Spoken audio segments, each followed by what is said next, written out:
Alrighty, guys, what's going down? I'm your boy, Fatal Mephisto. Welcome back to a brand spanking new Chill Zone.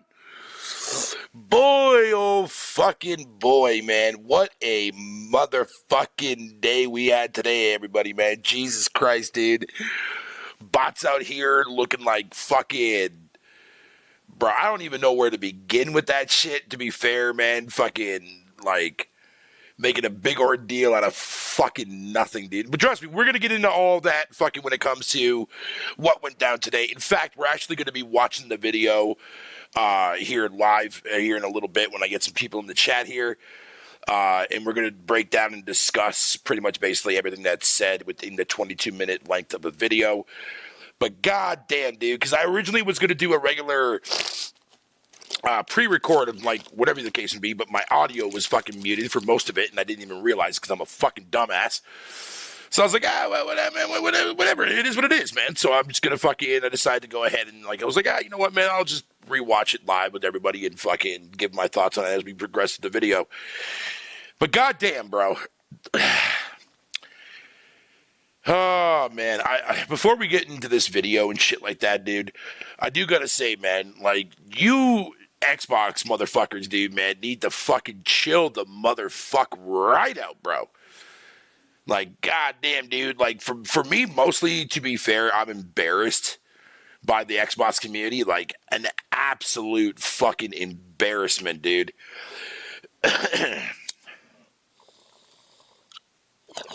You got fucking Tim Dog, man, who, like, fucking finally caved in and said, nah, bro, he's done, he's good. I'm like, good, man, fucking get out, because you never cared about the brand to begin with.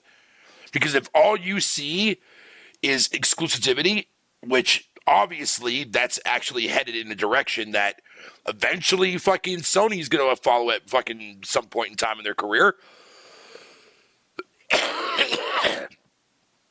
When Microsoft came out with fucking Xbox Live, did fucking Sony eventually follow suit? Abso-fucking-lutely. Nintendo fucking did the same shit too as well. Microsoft releasing a lot of their IPs on multiple devices. You think Sony's not going to want a piece of that money pie as well? Bruh. Y'all fucking think you know what's going to happen, dude, but a lot of you don't know shit. Just saying. Although it's going to be very interesting because I'm more excited for fucking to see what Sony's future is going to look like compared to Xbox's. Because I already know where Xbox's future lies in the direction that they're going, but I really want to fucking, I'm definitely more intrigued, fucking, you know what I mean? And excited to see where Sony's going. I really, truly am. Especially after the recent stuff that the CEO came out and talked about during their fucking financial briefing. That shit was hilarious. But we're not going to talk about that. I'll keep that for the roundtable shit. But anyways, so what we're going to do is, man, we're going to start this video off. And before we get into it, fucking like I said, we'll just pause it throughout the video. Break down what fucking Phil, Sarah, or fucking Matt, motherfucking fat-ass booty is saying. And, you know, we'll take it from there. But yeah. Fucking let's get into this shit, boys.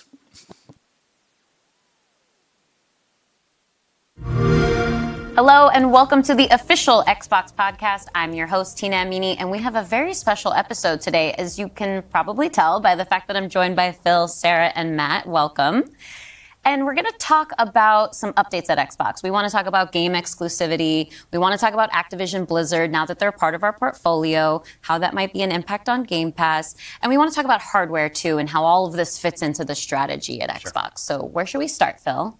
Well, when we originally had planned for the show, starting back in December, I think we probably would have started with Activision Blizzard, maybe talked a little bit about the exclusivity with some of the news coming up, and then hardware. But we've had some unforeseen news that has come out. So let's just go and tackle the exclusivity question, because I know it's on the minds of a lot of people. We hear from the community, and that's an important input for us. So we made the decision that we're going to take 4 games to the other consoles, just 4 games, not a change to our kind of fundamental exclusive strategy. We're making these decisions for some specific reasons. We make every decision really with the long-term health of Xbox in mind. And long-term health of Xbox means a growing platform, our games performing, building the best platform for creators, reaching as many players as we can. We're always looking to learn as a leadership team and to grow. And we think this is an interesting point in time for us to use what some of the other platforms have right now to help grow our franchises. So we're going to do that. Okay, so let's pause it here for a sec, man. First and foremost, I think it was The Verge, because that Warren guy came out and posted his article with an interview with fucking Phil Spencer and related to all this shit. So the 4 games that apparently are confirmed to be going to Switch and PlayStation is Hi-Fi Rush, Pentiment, Grounded, and I forget what the other one is. I think it was at Sea of Thieves or some shit, I think it was, or something like that. Any titties, or any hoodles.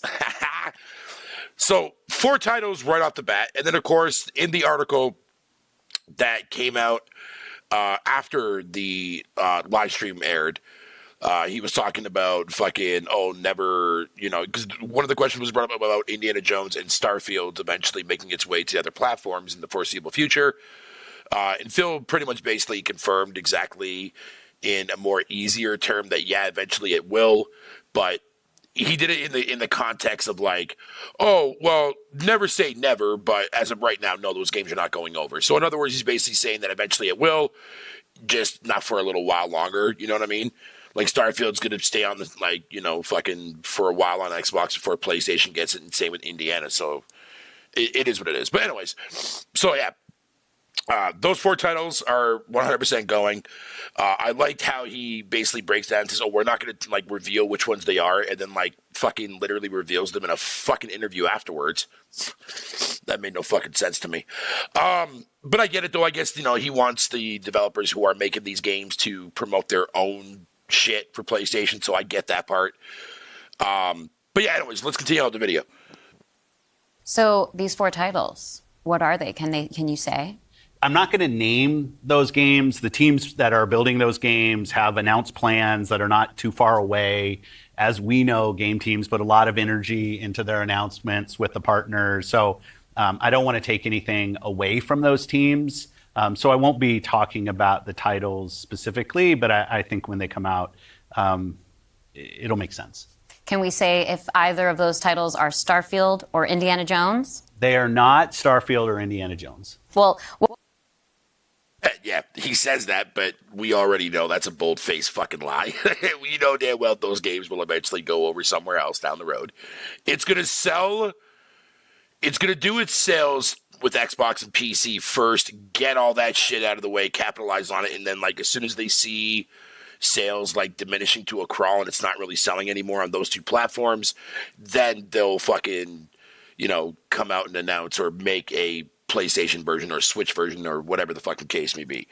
Which makes sense, because like I said, fucking yesterday in my live stream, or not yesterday, it might have been yesterday, the day before, I had mentioned and I said, look, the moment you buy a game on a console that is exclusive to that console, the moment you boot that fucker up, you play it, you beat it, and you plat it, or whatever the fuck you want to do with it, the value behind the aspect of it being exclusive is fucking irrelevant to you as a consumer going forward.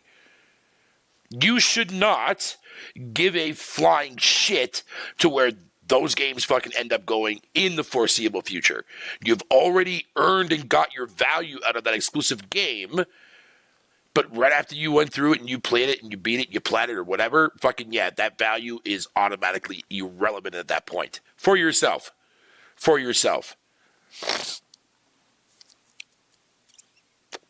I've seen people on Twitter fucking, saying that, no one's going to buy Grounded on PlayStation. No one's going to buy Sea of Thieves on PlayStation. No one's going to buy Hi-Fi Rush or Pentiment, right?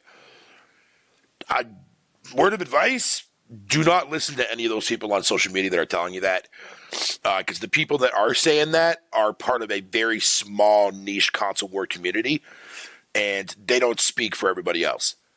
And I know people on the PlayStation side, fucking who I speak to on the regular, would definitely pick up fucking Sea of Thieves on PlayStation to play fucking cross-platform play. So I don't want to hear that fucking shit, because people who do say that shit are the ones that are part of the console war, and therefore their opinions and fucking points are completely fucking irrelevant. But let's continue on with the video. What was the criteria in how the team was thinking about selecting those 4 titles? Let me start a little bit outside of that, and then I'll get to the 4 specific games that we're talking about right now.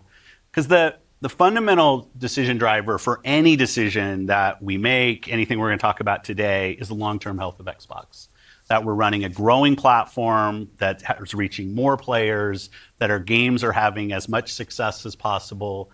And I do have a fundamental belief that over the next 5 or 10 years, exclusive games that are exclusive to one piece of hardware, are going to be a smaller and smaller part of the game industry. And that's not some great insight, because if you look at the last 10 years and what the biggest games are today, it's a natural place. Whether it's one console and PC, multiple consoles, mobile console and PC, you see big games landing on multiple platforms. And we want to be a great platform for creators that are trying to realize that potential. But now back to the specifics of the question on these 4. Okay, so you notice what he just said there?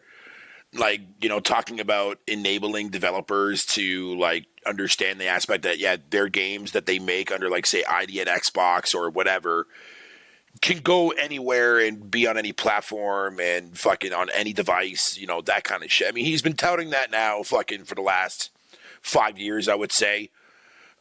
So, I mean, that's, fucking something that everyone who follows Xbox or even shits on Xbox should already know that. But let's be real, a lot of people, y'all don't pay attention to Jack Diddley shit anyways. But that aside, he has been saying that for the longest time. He's been wanting to get fucking more games into players' hands. You know what I mean? And Game Pass is only going to go so far. They see that. And I told you motherfuckers that the moment you start taking devices away from a platform or from a service like that, you're eliminating for picking people that are part of that service. You know what I mean? Like, them going out of the console business doesn't make sense from a subscription standpoint. You know what I'm saying? There's always going to be somebody that will go out and buy an Xbox. I mean, we're already seeing that today, even though, yeah, sure, they're in third place, but that don't matter because the Xbox is still fucking selling regardless of the fact. You know what I mean? Like I've been telling people now for a while, Microsoft is okay with their consoles sitting at around 40 to 60 million, depending on a good generation to a bad generation. They're still going to make hardware. Whether it's the hybrid fucking thing that's been going around for a handheld device that Microsoft wants to make, alongside their next-gen technical leap thing. We'll talk about that a little bit later on in this fucking episode for sure. But my theory is this, man. Regardless of where these games go, he's kind of right, man. I mean, look at what the fucking CEO today that came out and said that, oh shit, yeah, there is definitely, a very good margin for games to be multi-platform from, on PC too as well. They see that shit with Helldivers 2. Do you think Sony's not going to capitalize on that? So expect more day-and-date games to go to fucking PC alongside day-and-date on PS5. You know what I mean? Like, that once upon a time fucking factor of everybody chewing everybody else that actually were saying that looks like it could very well be a fucking reality set. And Sony sees that now too as well. So they see what Microsoft is doing and why Microsoft is going in this direction. It's not because Grounded was a fucking flop or Pentiment was a fucking flop. I mean, those games were tiny ass, budget ass fucking games. They didn't need to sell 30 fucking million just to be able to make its budget back. You see what I'm saying? So, but at the same time, there is going to be an audience on the PlayStation, on the Switch side that do like games like Pentiment or do like games like Sea of Thieves or do like games like Grounded. And I agree that we live in a time now where, like, consoles are getting expensive. These, there's always a cheap method. After you buy a console, there's always a cheap way to get your software. That's always forever going to be there. But that's completely dependent on the consumer themselves. But with that all said in mind, it's going to be a very, very interesting fucking few years. But anyways, let's get back to the video. 4 specific titles. We looked at games that are over a year old, so they've been on Xbox and PC for a while. You hear what he just said there?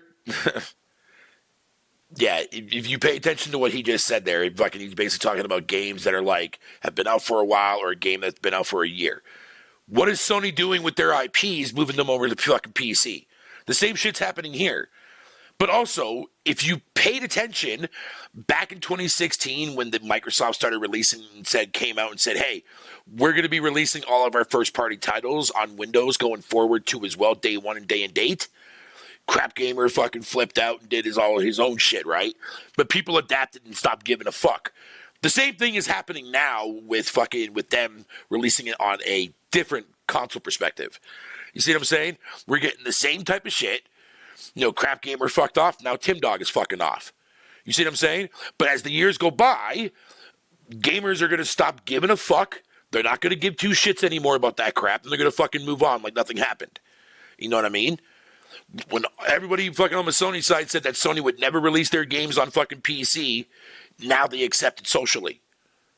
You think the same thing is not going to happen if they start doing day and date on PC? They're going to accept it as time goes by. That's just what they do. It's like a fucking phase when it comes to these fucking console fans. In general. You see it time and time and time again. During the PS3, Sony fans were fucking like all anti-fucking, like, I'm not paying for fucking to play online. Fuck all that shit. PS4 rolls around. It's mandatory. Oops, now we gotta do it. Oh, whatever. It's not a problem, man. It's whatever, man. Like, man, like, stop that shit, dude. It's fucking, you sound corny as fuck, dude. But anyways, let's get back in the video. A couple of the games are community-driven games, new games that kind of first iterations of a franchise that have reached their full potential, I'd say, on Xbox and PC. There's always growth. See, like I just said, like 5 minutes ago when I was just talking about that, they've already capped their sales out for all these games that they're talking about. Grounded's not going to sell anymore on PC or on Xbox. They've already capped that out. Same with Sea of Thieves. Those two are very community-driven games on PC and Xbox. You know what I mean? So those games would fit perfectly in home, fucking on the PlayStation and on Switch 2 as well, to open and bring that audience fucking more wider.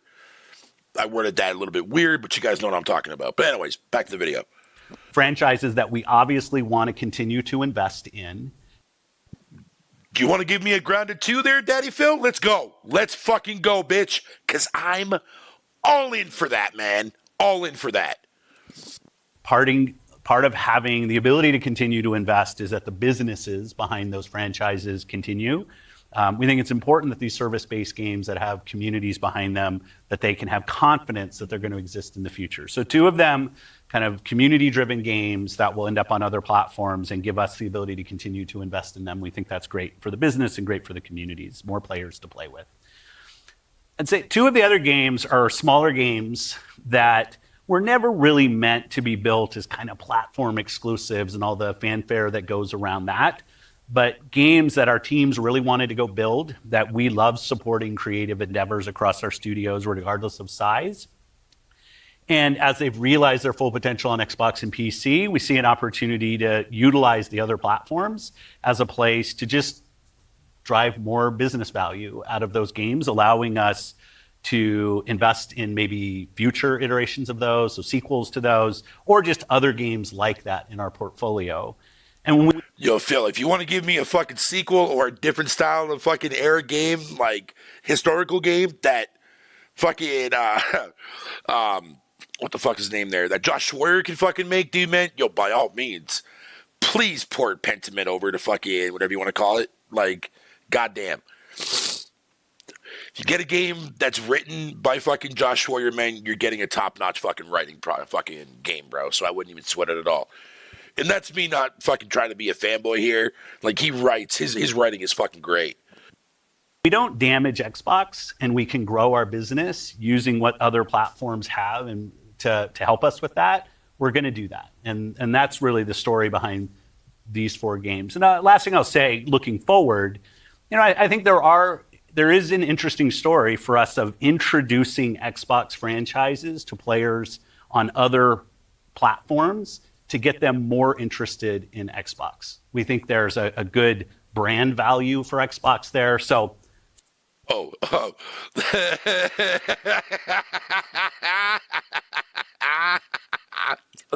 I'm sorry. I'm sorry. I'm just looking at that from a console fucking war perspective, dude. That's not going to go over well fucking at all in a console war debate. So if you're trying to fucking fluff out anything for your arguments for console war, don't use that. Do not quote what fucking Phil just fucking said there, yo. Because you're just itching to get fucking walked all over, dude. Please keep that in mind. I'm just saying. I'm just saying. But yeah, back to the video though. 4 games, no promise beyond that. So if you're on those other platforms and you see these 4 games coming, please don't take it as some signal that everything's coming. It's not. And we're going to learn. So when you are thinking about the future and this concept of live service games, if there's one thing that pisses me off with fucking Phil Spencer, is that fucking line that he says every time when Xbox has to come out and explain some shit, or he's just on stage explaining shit for whatever reason. I'm so fucking tired of him always saying, "Oh yeah, we're still learning, we're still learning, we're still learning." Yeah, and we're learning. Stop saying that shit. Like, for the love of all that is fucking holy, stop saying that shit, because that's fucking dumb. That can benefit from bigger audiences, new audiences. How does that apply to future titles and how you're applying that criteria there? Yeah, there's really no fundamental change to how we think about exclusivity. We just came out of Developer Direct, which was an awesome show, where we showed great games that are coming to Xbox and PC and cloud, which really makes them accessible to hundreds of millions of people. So it's this kind of, we're really focused on a couple platforms and what's going to show up there. But our key of... But yeah, you bring up a valid point from a quote that he said back in 2016. For sure, they're QG. But keep in mind, though, man, he's not wrong on that aspect. I mean, if you look at older shit, Halo 5 is still not on fucking PC. That was back in 2016, the same fucking year Halo fucking 5 dropped. Halo 5 still not on PC. There's other games that Xbox made during that time period when he said that quote that are still not on PC. Obviously, not like that anymore now because, I mean, they didn't make jack diddly shit fucking sale-wise on the Xbox One. So now they completely removed that aspect of a strategy and focused on making everything fucking for PC. In fact, more on the point where the complete opposite is actually fucking stated. Aura, that history game that's coming out there, fucking Aura, that's only on PC.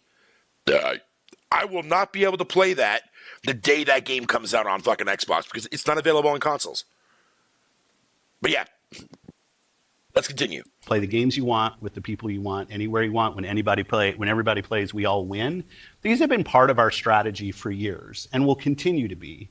Our focus is on... He's not wrong on that. He's been saying that for a long time. On how do we continue to grow the games industry by reaching more players in more places. Look, fair enough, I guess. I mean, you're right. It is Phil, after all. He's been known for fucking saying a lot of dumbass shit. But also, too, as well, he's been very consistent with a lot of the fucking actual terms or market terms or business terms or whatever the hell the case may be that I've been hearing in so many interviews over the last several years. You know what I mean? And for my money, man, it's hilarious because fucking, I think a lot of people take a lot of the stuff that he says and doesn't really think outside the box with it as to what he's really actually trying to say. You know what I mean? Thrash does a better job fucking at doing shit like this, but for me, I'm just breaking down, in simpler terms that fucking know as to what he's trying to do here and what he's saying. Even though some of the stuff that he will come out and say is fucking heavily cryptic, but at the same time, if you pay attention, specifically more so to the brand and how the changes that has gone on with the brand over the years, so on and so forth, it doesn't take a rocket science to see that this was coming a mile away. You know what I mean? You have to ease in your fan base into shit that you know is going to fucking flare up the fucking fan base. Why do you think Sony is doing shit extremely fucking slow to ease people into doing specific things? Because Sony right now, for my money, has the biggest fan base next to Nintendo on a good generation. You know what I mean? But let's be real. People buy PS5s and fucking Switches, so it doesn't matter. At the end of the day, regardless of that, though, if you come out and say, hey, we're releasing our shit day and date on PC going forward, half the fucking fan base would fucking riot, man. Like, you know what I mean? Sony cannot afford to do that. They need to do it at a very, very snail, slow fucking pace, man. Because if they go into it like the way Microsoft can do all that shit, they're in third fucking place. You know what I mean? So they have more of an opportunity. Plus, they also got money too as well to back their asses up, like, you know what I mean, for fuck ups. I guess we'll just call it that, fuck ups. I guess.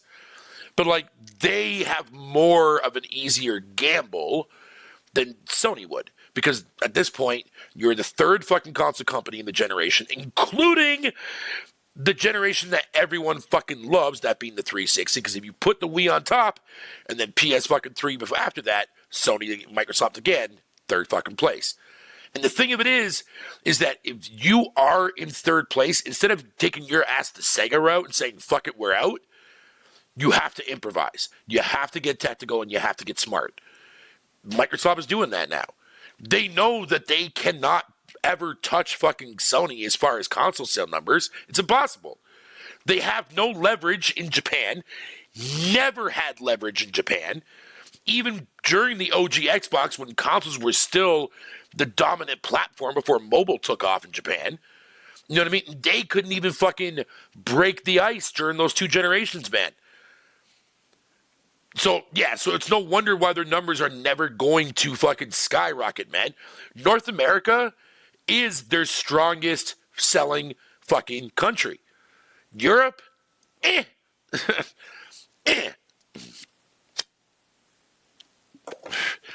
No, it's not even the fact or the aspect of Microsoft fucking or Xbox side competing more. I mean, what is competition at the end of the day? Like, is competition based on games being similar? Is it based on fucking IP strength? Is it based on sales? What the fuck is it? You know what I'm saying? Like, it's fucking weird, dude. But at the same time, it's like, no, man. If you're in third place, but you want to stay relevant in the industry, and you're trying to do something that's unique to that brand, then let them do what the fuck they got to do to keep themselves fucking going. If they want to put certain games on other platforms, who the fuck am I to sit there and say, hey, you know what, Microsoft, I'm not going to support you anymore, even though I already own a fucking platform that can play these games regardless and play them day one on Game Pass. I'm just going to up and say, hey, you know what, man? At this point, Game Pass has no value for me no more because fucking their games are going somewhere else that people would have to pay $40 to $70 for to fucking play them. Like, dude, it ain't fucking that hard to understand. There's still going to be value behind the Xbox fucking console itself for gamers out there like myself, because I'm still getting it fucking via Game Pass while everybody else on other devices have to pay, again, $40 to $60. You know what I mean? Well, it's still giving me the option to do the same thing too as well on my platform of choice.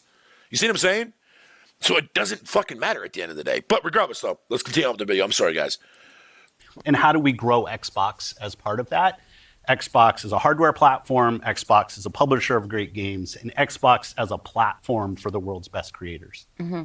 And then knowing that, how do we think about our first-party games and Game Pass? Yeah, well, to build on what Phil just said, one thing I would add, as you were talking about growth, is just that we've sort of seen this inversion over the last 5 years where it used to be that the platform was the biggest thing. That's right. And the games would sort of tuck in within the platform. Today, big games like a Roblox or a Fortnite could actually be bigger than any one platform. Yeah, and that really has changed the way that we think about things. So in the midst of all that, I think we at first... So, I mean, as much as I hate fucking Matt fucking wipe your ass pepper H&H fucking booty over here, he does bring up a very interesting point that I don't see ever get brought up in the gaming community as a topic. And I forget what it was because I'm fucking high as a kite right now, but it's going to come back to me here in a second, so just bear with me.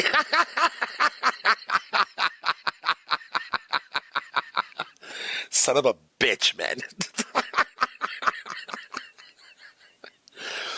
Don't smoke weed, folks. I'm just saying. God damn, that's fucking hilarious. That is fucking hilarious.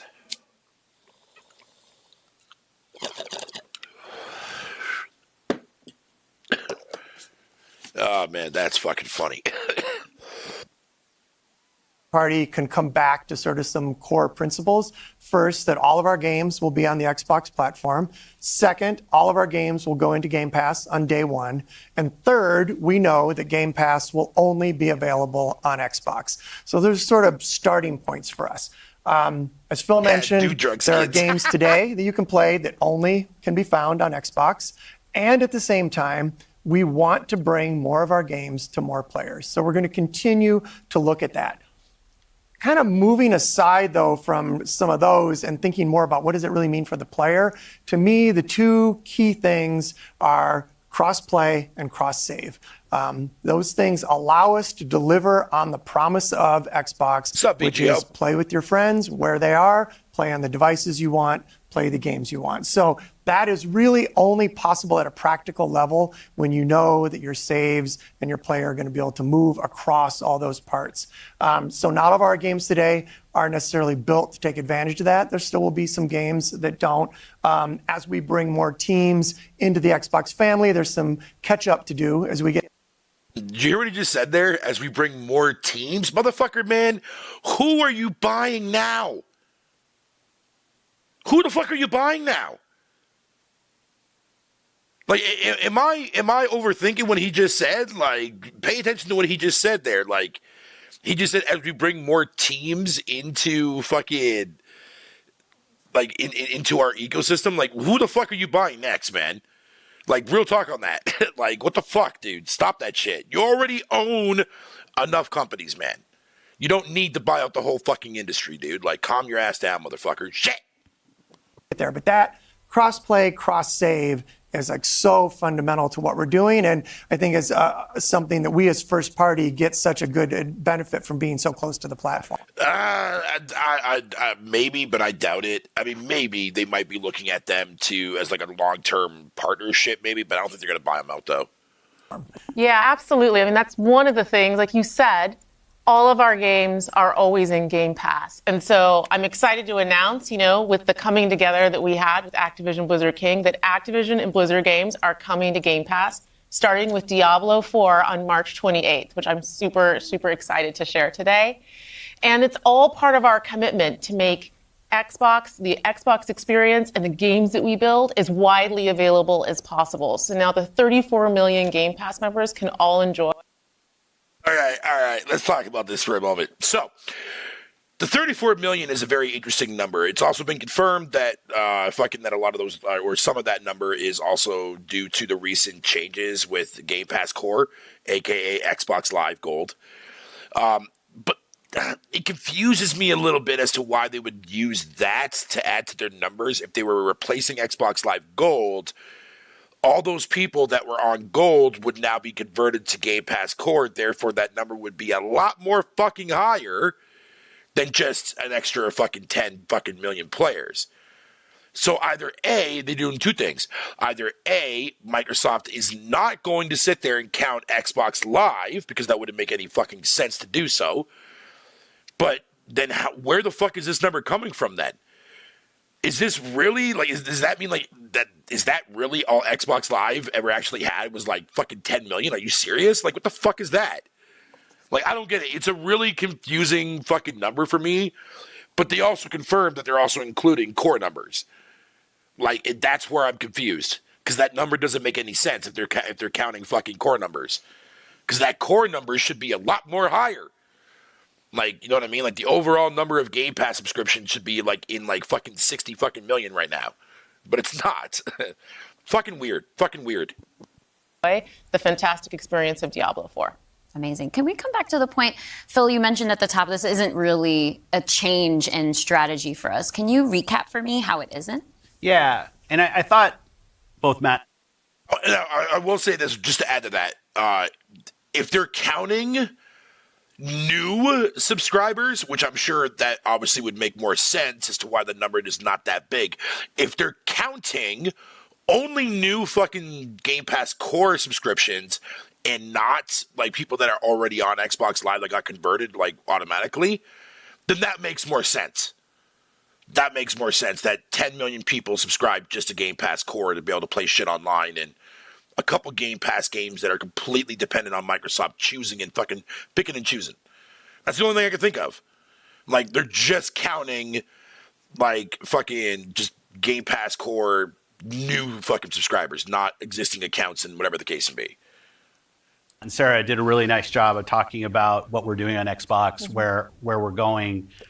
You know, if you take a platform feature like Xbox Play Anywhere, which has been a promise that we've made on our first-party games, that you can buy our game once, you're going to get to play across Xbox and Windows. I think we're the only platform that does this. That makes it possible for you not only to play with your friends. That's maybe not so much of a cheap shot per se, but it sounded like a little dirty cheap shot fucking for Sony not doing that with their fucking PC fucking ports. Wherever they are, but to know that you actually have multiple entitlements to the games, I think that's a technology I'd love to see applied to more platforms.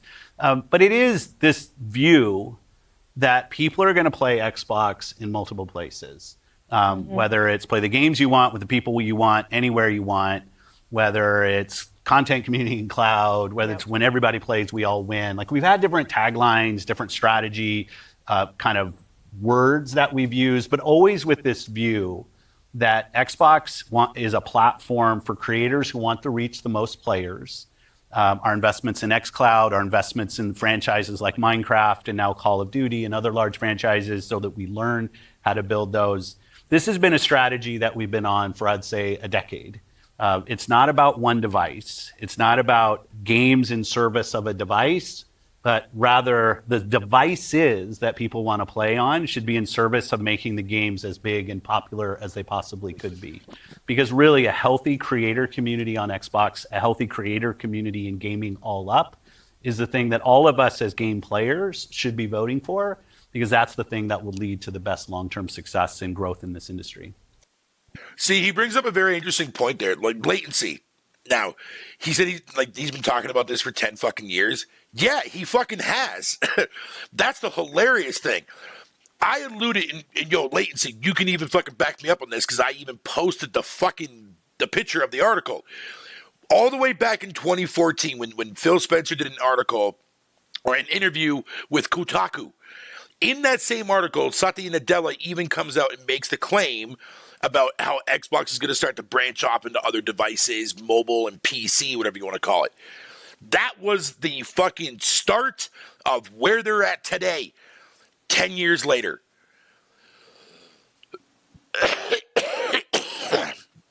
Like, fuck, man.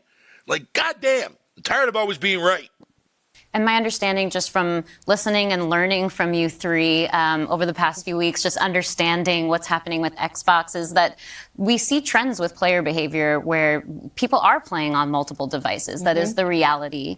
And we have put some games out on multiple platforms before. So my understanding is that that's been good for players. How does that come back to the business with all of that in mind?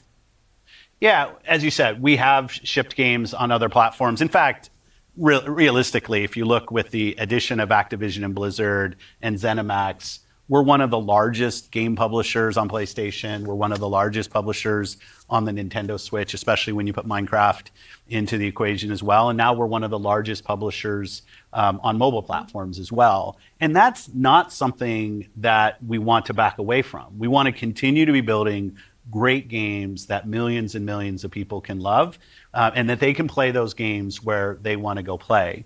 But we do understand the business success that Xbox has to have.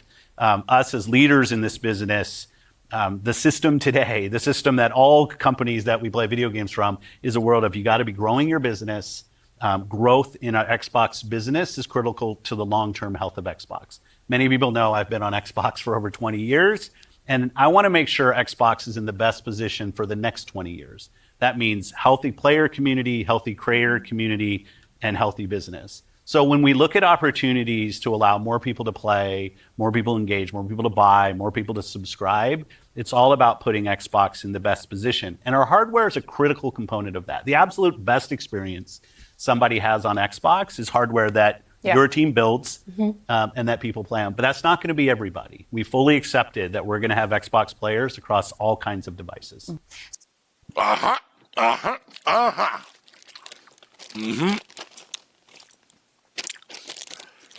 Again, This is an extremely bold fucking move for a company that is in third place, which is, for my money, is fucking, if you own a PlayStation and that's the only brand that you care about, you should not even consider Microsoft at this point, from an Xbox standpoint, to even be in the realm of being a threat or in the fucking lucrative conversation of relevancy. You see what I'm saying? But yet here we are, mocking them, talking shit, and yet everybody told me that they were going out of business, they're going third party and all this dumb shit, which, to be fair, they kind of are in a way, but in a weird, wonky kind of way. But more of like, maybe this is where the industry's going. You know what I mean? Maybe it's like, this is that cure that is going to alleviate a lot of pressure from big AAA developers, because the budgets scale so fucking high for a lot of these games. You know what I mean? Like, if you look at the way Nintendo fucking, like, comes out with their shit and their games, like, sell, like, 30, 40, 50, 60 fucking million, depending on if it's Mario or Pokemon, you think those games costed fucking, like, a budget-sized game to that of Last of Us Part 2 on fucking PS4? Fuck no, dog. Fuck no. Trust me, Sony would look at those numbers and be like, shit, I wish this game on our platform could sell, like, fucking 50 million. If Sony would sell every IP that they drop going forward, every IP, new, small, big, doesn't matter. If every one of those games would sell like fucking 40 million, then Sony would never fucking see a threat to anybody. Not even close. They wouldn't even put their games on fucking PC because they wouldn't give a shit. Dude, it's not that Microsoft is shifting or phasing out of the industry. No, they're taking it and doing something different in the industry for whatever reason, whether you like it or not. I mean, I'm in for it already anyways, because I personally don't fucking care, because it's video games. It's not something that I'm married to, for fuck's sakes, man. You know what I mean? Yeah, I saw that too, Extreme, bro. That shit was fucking hilarious when I saw that, dude. But anyways, let's get back to the video. So I think a lot of people think about 2023 as this incredible year for gaming. And in a lot of ways it was. There were some really amazing releases that I think we all enjoyed. But what were the signals behind the scenes that maybe indicated how we wanted to look at the future of Xbox and how we kind of keep up with the industry? Yeah, such a good question. And I think it's, as people who care about the industry, which I assume is people who are watching this, it was an amazing year. Some great launches, some of the games that I think will stand the test of time and people will be talking about a decade from now. But it's an industry that didn't really grow. And what happens when an industry doesn't grow? You end up with some job eliminations, which we had. We had even our own hard decisions to make about building a sustainable business for ourselves. But in no way were we alone in that. When you think about a healthy industry, I want players who believe that they will find the best games on the platforms that they love. I want people who invest their careers in working here to feel like this is a place that they can be successful. And that really is down to being part of an industry that is growing. If you listen to Lisa Su, the AMD CEO, she'll say that AMD-powered consoles are likely to decline in 2024. I think there's an amazing set of games coming in 2024, but if we don't get to growing as an industry, the industry will struggle. And today there's really two choices on how do you grow the industry. Do you say I have a fixed number of players, the players that we have today, and do I find new ways to monetize those players to get more money from the players that I have? Or do you think about how do I expand the business I have by finding new players and adding those to the base of players that already play? Our focus on Xbox for the last decade has really been on that latter point of how do we make sure Xbox is growing for our players, growing for our creators, so those people are finding success on our platform, which will grow the Xbox business and put Xbox in a position to be very strong for years and decades to come. Matt, earlier you were talking about these growing gaming communities, how they're incredibly large, and comparable on such a different level when we think about console audiences. Like you mentioned Roblox, you mentioned Fortnite. So how are we're obviously thinking about Really think about it though, man, like QG, man. Like gaming is not what it used to be like back in fucking like in the golden era, bro. Like budgets and stuff like that, dude, is a huge issue that's plaguing a lot of problems with these developers are having to go under because they can't make their money back on these fucking budgets of games that they're spending a fortune on. Like, he's not wrong on the aspect, man, on the industry not growing, because it's not. You know what I'm saying? Like, because a lot of these games, yeah, we had an amazing year in 2023. Abso-fucking-lutely, dude. Banger after banger the whole fucking year. This year's already off to a good start, too. But the thing of it is that if a lot of these devs are going out of their way to spend a fortune on their fucking IP, and these IPs are not meeting those quotas, man, that's a huge fucking issue. Especially if it's an actual exclusive. Say what you want about Sony's first-party games doing exceptionally well. Are the other ones that are being exclusive on there, are those ones doing well, though, on their own? Maybe, I don't know. But it's definitely a question that's worth fucking looking into. You know what I mean? Like, gaming is so much more bigger now. There's more choices now. There's people that prefer AAA. There's people that only play COD. There's people that only play sports. There's people that only play indies. You know, there's people like me that'll play a vast majority of fucking all those fucking shits. But the thing of it is, at the end of the day, it's expanding in a way now that the more we keep going the way that we're going, AAA developers, man, are going to go and bite the fucking dust at some point, dude, man, or they're going to fucking constrain themselves to not make bigger budget games anymore, man, because they're not meeting their status quos. You see what I'm saying? Dude, I've been saying, too, as well for a while now that a lot of indies that find big success and start building a name for themselves are the ones that you want to support and pay attention to. Because we did this back in the day when we were out there supporting the Konamis, the Capcoms, the fucking Namco, all that shit. When they themselves were fucking indie. You think Pitfall was successful because fucking Activision was 500 employees deep? Motherfucker, that game was made by 2 people that worked on fucking Atari. Left it and made their own fucking company, man. And look at what happened now. Microsoft owns them bitches now. Fucking wild, dude. Here's the thing. So, if Activision themselves can grow from 2 people on one fucking game that came out during the Atari generation to blow up into being one of the biggest companies on the fucking earth that Microsoft now owns, next to Rockstar, like, what the fuck? Like, yeah, dude. Like, indies are going to become the new AAA studios that we all knew and loved and grew up with fucking for years. Because look at that. All those developers that we once knew that are no longer around. That had to shut doors and shit. Like, come on, man.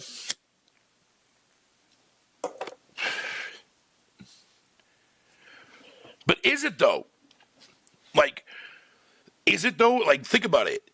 Like, when you look at all the aspects, right, of, like, successful games, yeah, we've had successful games and whatever the case may be. But there's a lot of games that come out, nobody blinks an eyelash at. Nobody knows that these games fucking exist because either the developers didn't have any PR, they didn't have the budget to make marketing campaigns for their shit. That's got to be a total fucking piss off, man, for a lot of those devs, man. That's why I said Game Pass is the perfect indie service, not fucking AAA shit. The perfect indie service for the industry, because a lot of indie devs get their eyes on the fucking prize. And consumers will look at that shit because they have no risk involved of trying that game out.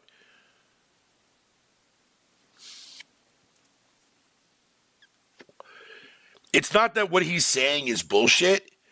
It's just there's a lot of things that go on in the industry that we as consumers know fuck all about, man. And we'll never understand that whole entire narrative and shit like that. I mean, shit, clearly Sony is thinking the same shit, man, with the recent development of what the fucking CEO said. But anyways, let's continue. We only got like 8 minutes left. our responsibility, our hardware responsibility is supporting the growth of gaming communities. How has that actually shown up for the players? Are there other games we can speak to from our portfolio? Well, as Phil mentioned, I mean, two of the biggest ones for us, Call of Duty and Minecraft, I mean, they are driven just from the bottom up by the communities of people that play those games, which is so great. I think about it for the player community, it comes down to where are the friends, where are the people you play with, and then equally important is where have you built up your library of games, right? Where have you invested? Where's that library? I think those two things probably are some of the biggest influences on where people choose to play and what devices they choose to play. Yeah. When we think about, on the other side, the developer side, just any game developer wants their game to find the biggest audience possible. That's just the nature of building a game. You want people to enjoy and participate in what you've made. And I think we're in a unique position to deliver on that just because we are the platform. We build hardware. We've got a first-party games group, and then we've got a system that ties that together, that brings together your friends, your progression, your achievements, all of that. And I think that's really what has contributed to the momentum behind some of these communities. Yeah, absolutely. I mean, when you look at, just step back and you look at the history of the industry, we've moved from a place where it used to be that someone built and launched a game to accelerate hardware to actually the things we do with our hardware and with our platform are all in service of making those games bigger. And we think about that across all of the investments we make, the consoles we build, the investments we do with things like cross-play, cross-progression, the things that we're doing with cloud. How do we actually give more options to game creators so they can have the greatest success? I think one of the fun recent examples about this is actually Power World. You know, Power World was able to launch, they were a game preview, they launched in Game Pass, they also simultaneously launched in Steam. And through the combination of those things, you know, Pocket Pair was able to have this outsized success, and it was the largest third-party Game Pass launch ever. And that's all because we give creators options on how they can launch their games. We've got subscription, we've got retail, we've got free-to-play, we've got game preview. We have the consoles, we have our experience on PC, and they can access all of those things. And when we step back and we just look at the performance of our platform all up, we know it's working. We're at the highest level of users on console, the highest level of users on PC, the highest level of users on cloud ever. We have double-digit growth rate on PC and cloud, places where we're enabling creators to actually reach new players beyond the console ecosystem. And that's why we're leaning into it and doing more, because we see all those signals.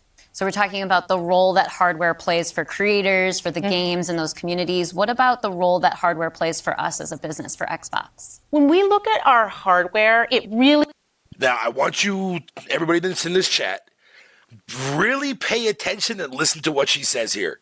Is, and Phil said this earlier, it's where you get like the most flagship seminal experience of Xbox. And it also represents a developer target. Our developers can build the specs of our hardware, and we invest to make sure they know when they do that the games are going to run great on our hardware, but they're also going to be able to be accessed across any screen because of all the other investments we make. So we're giving them an easy way to access as many players as possible. And we actually have more creators right now building for Xbox than ever before thousands of them by nature of those investments. And we got more to come. There's some exciting stuff coming out in hardware that we're going to share this holiday. And we're also invested in the next generation roadmap. And what we're really focused on there is delivering the largest technical leap you will have ever seen in a hardware generation, which makes it better for players and better for creators and the visions that they're building. So, okay. What'd you all think of that, to what she just said there? She's mentioned two interesting pivots, right? The first one being is that there's some hardware shit coming out this holiday fucking season. Don't know what it is. It could be Microsoft's fucking streaming device or something like that in the handheld form, similar to the aux or whatever, or the AUG or whatever, which is probably more likely what it's going to be. But what she said about the next gen roadmap thing is rather weird because I don't really know or understand what she's trying to say here. Like, what does it mean by like a powerful technical leap? Like, I don't know what does that mean? What is that implying? Are you saying like you're building like a fucking like, what are you doing? I don't know. What does it fucking imply? I'm like, goddamn, dude. Largest leap in generation will be hard to beat. To beat the SNES N64. That's what she's implying. Maybe, like, I don't know, dude. Like, I don't know. Like, if she's talking specifically from a hardware standpoint when it comes to Xbox, yeah, I don't know what to say about that. I don't know what the fuck it means by that. But that's not what she's implying at all, QG, at all. Because why would she sit there and talk about a powerful fucking leap in technology and cloud is already available?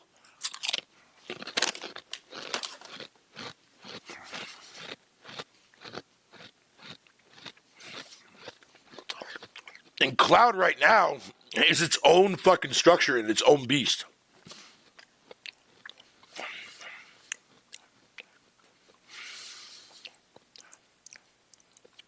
That's true, it can.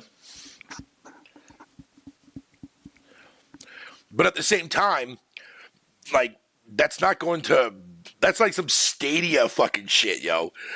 Like, is that what we're doing here? Is that what you think, man? Like, Microsoft saying fuck it and going the Stadia route?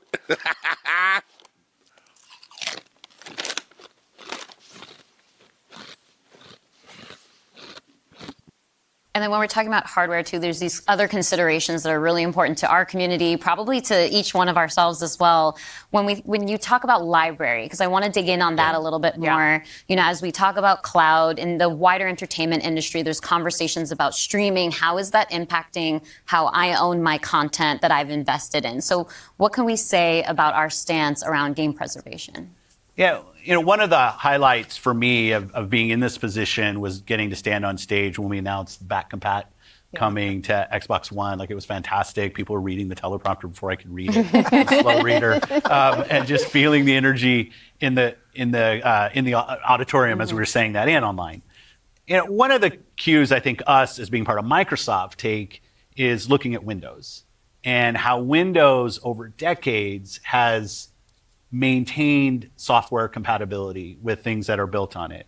Like, I can still go back and play some of the games that I love playing on Windows from decades ago, and it will still run. And we try to bring that same view to consoles. It's harder in console because the line between what the hardware is and what the game is in consoles is traditionally, it's tighter, which makes compatibility, you end up doing these generational compatibilities that we've built. But I will say compatibility, the ability to not only play the games, but my saves are still there with our cloud save systems to try to keep the services up as long as we can so that people can play, is a tenet of what we are as Xbox. It's at our foundation. And when we look at future hardware generations and what we're going to support, making sure that we respect, which is the word I use, respect the investments that people have made in Xbox going forward is fundamental. And the fact that you get entitlements when you buy a game from us on both Windows and Xbox also means you have the ability to play that game. A fucking entitlement? Yo, Phil, shut your ass up, motherfucker.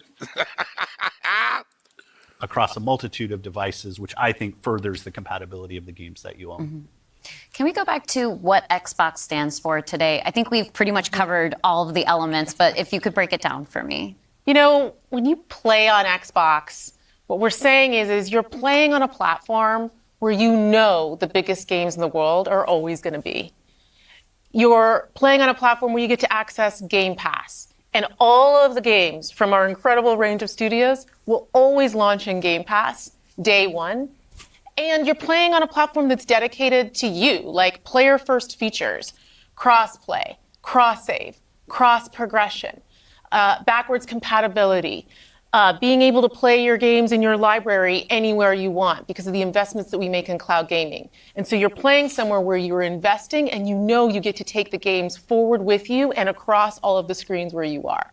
And I think most importantly, Xbox is a place where you know when you're investing in Xbox, you're investing somewhere that is dedicated to making games more successful and creators more successful so that they can invest more to bring even better experiences to you all of the time. Yeah, just that investment in the studios is so, and we feel that as part of first party with the platform proximity. You know, it's kind of amazing now to look out across all the studios we've got and just be reminded that we're now one of the biggest development organizations in the industry. What does that mean for players? It means that the biggest games are going to continue to come to Xbox. And this 2024, the year coming up, we've got more than 10 major releases coming up. Great stuff. Hellblade 2. We've got Diablo expansion. We've got Avowed, Ara, the Indiana Jones game. And there's more in development, which I think we're going to be able to share more about at our June showcase coming up pretty soon. Well, I guess I should get ready to work on that show. Well, thank you all for showing up on the podcast today, and we'll see the rest of you this June. Yeah. Thanks, Tina. Thank you. So, as an overall presentation, it was fucking pointless. It was a fucking pointless ass show that could have been broke down in bullet points on a fucking tweet on X. There was no sole purpose for this show to even exist, but other than to reassure us Xbox fans and the fantards that Xbox is still going to be here. They're not going anywhere. They're just making strategies that make sense for them. Cool. You didn't have to make a 22-minute video about that. You could have came out on Twitter and said, hey, this is our plans. This is our new strategy. Suck a dick. Whatever. Like, end of story. It was a pointless fucking goddamn fucking podcast. It didn't need to be a thing. Which could have been fucking summed up in a fucking bracket point on fucking Twitter. Fucking retarded. Well, I wouldn't say it's not damage control. It's just reassurance because that shit was never supposed to get leaked in the first place. Because, like, he literally says at the very offset of the fucking video that, like, fucking, they were, the announcement was, like, was fucking, wasn't supposed to be made for a couple more months. So, but now they had to come out and clear the air because all that shit got leaked out and whatever the case may be. Like, Microsoft, man, you got to keep your leaks in check, boy. Like, the fuck you doing, man? Like, goddamn, bro. Yeah, QG, it was 22 minutes of stuff that we already know, of them just reassuring us that, yeah, we're still going to get Game Pass day and date shit. We're still going to fucking get that on the regular. But we're just announcing that 4 games are going over to fucking PlayStation for right now. And then case by case, right? Because, I mean, that was something that fucking Phil himself has coined over the years. Like, fuck, dude, I can't with you guys, man. I just can't. Like, all these motherfuckers out here in the fucking social media streets, I can't even speak, social media streets out here, acting a fool, man, for fucking nothing. For fucking nothing. 4 games that I guarantee you none of those fucking people that were complaining about it even fucking played. Or booted up and only have an hour of playtime invested in it. Like, fucking sit down, boy. Sit down, man. Fucking retarded, man. Fucking retarded. Drastic, what's up, buddy? What's up there, fucking gaming night? How you doing, sir? That shit was fucking retarded. That did not need to be a fucking 22-minute segment, bro. Fucking dumb, man.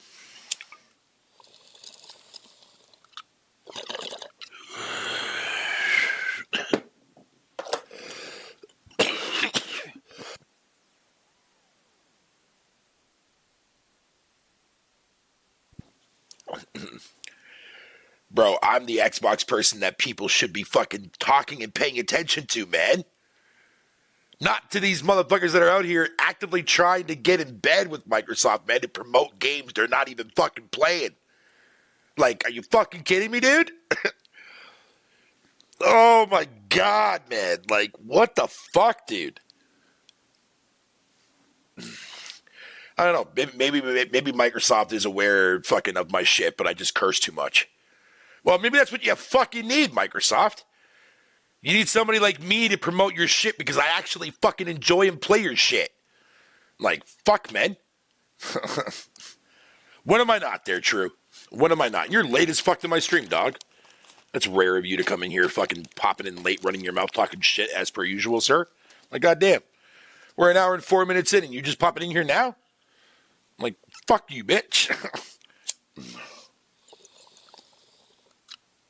Yo, are you looking to get kicked out of my chat there, fucking true, man? Because I'll gladly do it, bro.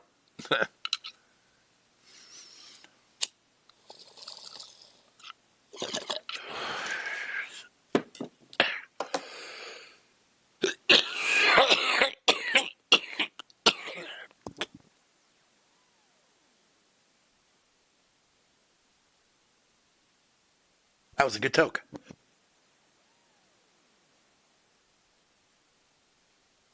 Gotta be bringing up my old school fucking shit, bro. Man, get the fuck out of here, dog.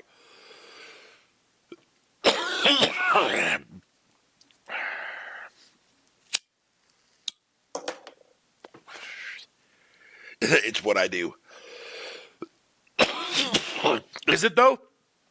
Is it what you do, though? Honestly, dude, I'd like... Other than a few people, dude, take care of yourself. Have a good night there, QG. Thanks for popping in here, man. Chilling, bro. I really, really appreciate that, dude. Yeah, I'm going to close this off there and I'm done with smoke. But, yeah, man, fucking...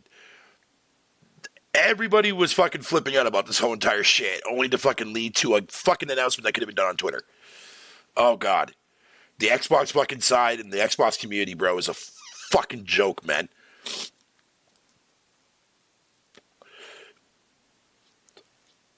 Who will have a whole meal on... Motherfucker, I don't eat fucking nothing on my live streams, dude, other than a couple little snacky snacks. That's literally about it.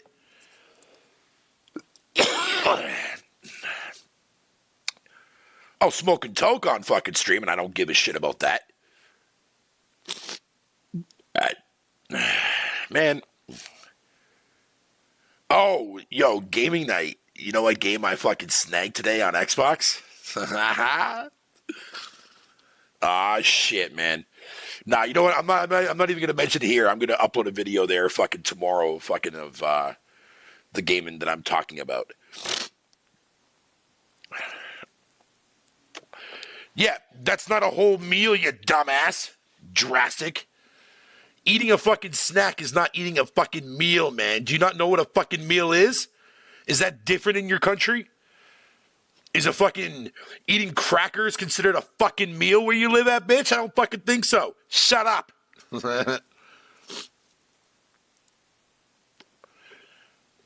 Ah, damn, dude. Why? Okay, I'm starting to come to the realization, dude, man, that I'm fucking so goddamn glad that I was fucking born during the time period that I was fucking alive, bro. Sweet mother of Christ. Ah, man. Cough, eat, burp, fucking sniff. Nah, bro. Toke. You missed the most important one, man. You're gonna leave out fucking toke coughs and shit? Man, fuck you, dude. By the way, yo, I love this fucking picture so much, dude, man. I have it as my avatar now on fucking Discord.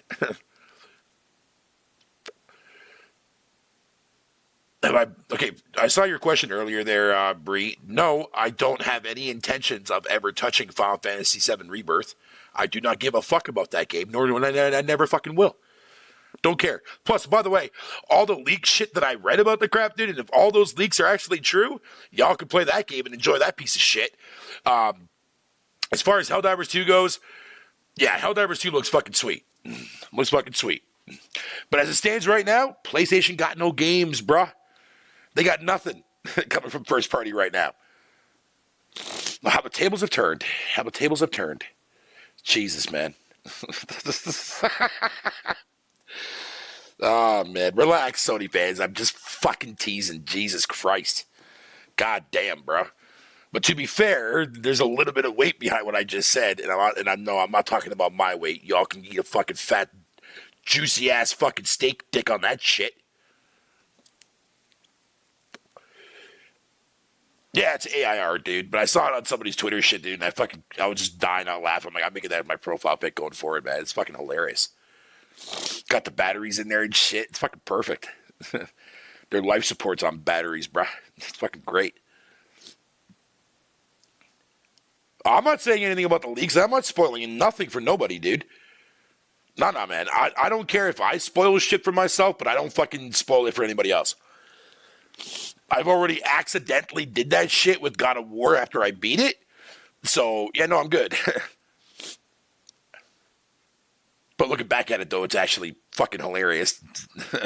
But whatever. It is what it is. Oh, man. It's fucking great, dude. It's going to be a good year. It's going to be a great fucking year, man. God damn, dude. Oh, hell yeah, man. I can't wait for this fucking year to keep on chucking and rolling, man. So many great games dropping this year. I fucking can't wait. Oh, man.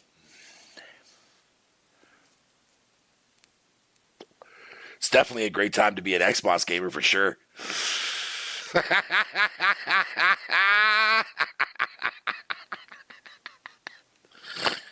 Fuck yeah, bitch.